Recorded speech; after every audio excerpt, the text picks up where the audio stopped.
வணக்கம். எனக்கு ரொம்பவே பிடித்த புத்தகங்களோட வரிசையில் புதுசாக ஒரு புத்தகத்தை சேர்க்கலான் இருக்கேன்.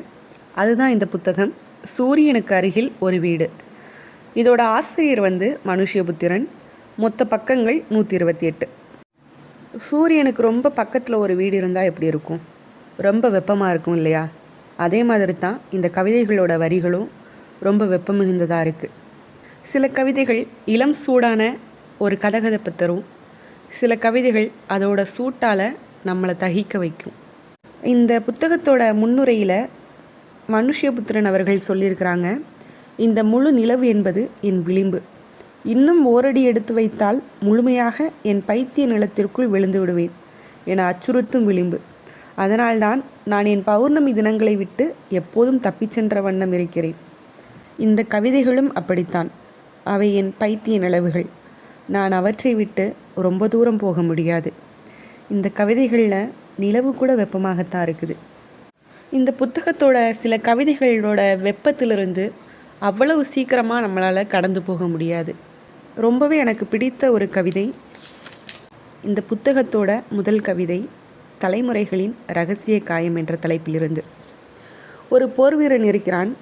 போர் முடிஞ்சு தன்னோட விடுமுறைக்காக வீட்டுக்கு போகும்போது தன்னால் கொல்லப்பட்ட ஒரு குழந்தையோட புகைப்படத்தையும் கொண்டு போகிறான்.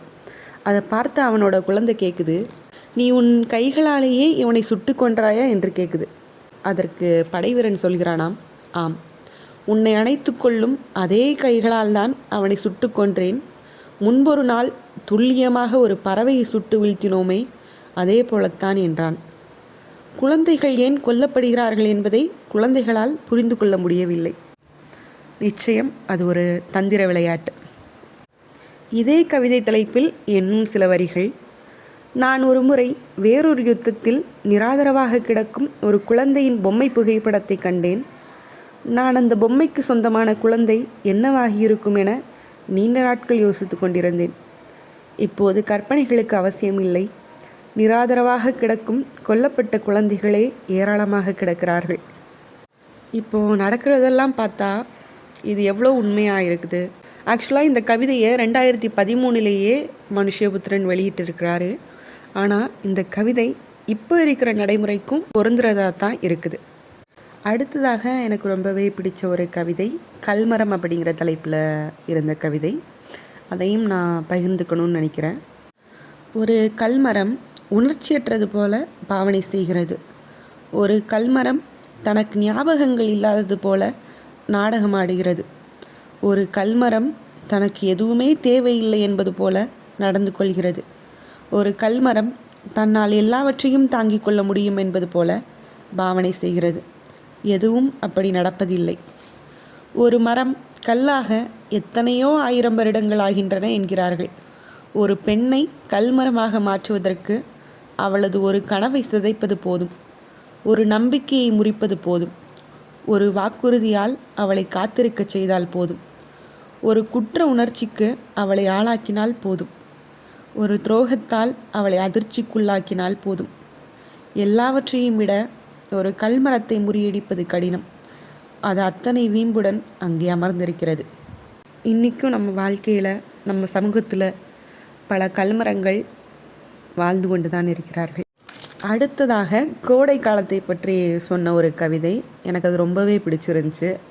அதுவும் இந்த சுட்டரிக்கக்கூடிய வெயிலில் அது ரொம்பவே தேவையான ஒரு கவிதை. நான் யாரையாவது பிரிய வேண்டுமென்றால் இந்த கோடையில் பிரிவது தான் சிறந்தது. ஒருவரை விட்டு செல்வதற்கான எல்லா வாசல்களையும் இந்த வெயில் திறந்து வைத்திருக்கிறது. இந்த வெயில்தான் இந்த பிரிவிற்கு காரணம் என்று என்னை நானே அமைதிப்படுத்திக் கொள்வேன். சமரசமற்ற வகையில் நம்மை விட்டு சென்ற யாரையேனும் தேடிச் செல்ல வேண்டுமென்றால் இந்த கோடையின் சாலைகளை விட சிறந்த சாலைகள் இருக்க முடியாது. மனமுடைந்து பாதி வழியில் நாமே திரும்பி வந்து விடுவோம். அது என்னவோ உண்மைதான். மே மாதம் வர்றதுக்கு முன்னாடியே எரியுதிடிமாலா அப்படிங்கிற மாதிரி புலம்புற மாதிரி இருக்குது வெயில். அடுத்ததாக இன்னொரு கவிதை. உன்னைத்தான் நினைத்து கொண்டிருந்தேன். உனது அந்த பொய்யில் ஒரு வசீகரம் இருக்கிறது. ஒரு அழைப்பு இருக்கிறது. ஒரு கருணை இருக்கிறது. ஒரு இதம் இருக்கிறது. சமயத்தில் ஒரு முத்தத்திற்கு நிகராக இருக்கிறது அது. மற்றபடி உண்மையாகவே யாரும் யாரையும் நினைத்து கொள்ள வேண்டுமென்று எந்த அவசியமும் இல்லை. இன்னும் இந்த புத்தகத்திலிருந்து நிறைய கவிதைகளை நான் பகிரணும்னு விரும்புகிறேன். கண்டிப்பாக இதுக்கு மேலேயும் நான் பகிர்ந்துக்கிட்டே தான் இருப்பேன். ஏன்னா இந்த புத்தகம் எனக்கு ரொம்பவே பிடித்த ஒரு புத்தகமாக மாறிடுச்சு. ஒரு தடவை மட்டுமே வாசிச்சுட்டு இந்த புத்தகத்தை தூக்கி வைக்கிற ஒரு புத்தகம் இல்லை இது. திரும்ப திரும்ப நம்மளை வாசிக்க வைக்கிற ஒரு புத்தகம். ஏதோ ஒரு வேலையில் ஆழ்ந்துட்டு இருக்கும்போது கூட சில வரிகள் திடீர்னு நமக்கு உரைக்கும். அப்படியான ஒரு புத்தகம். கண்டிப்பாக வாசிங்க, வாசித்து மகிழுங்க. நன்றி.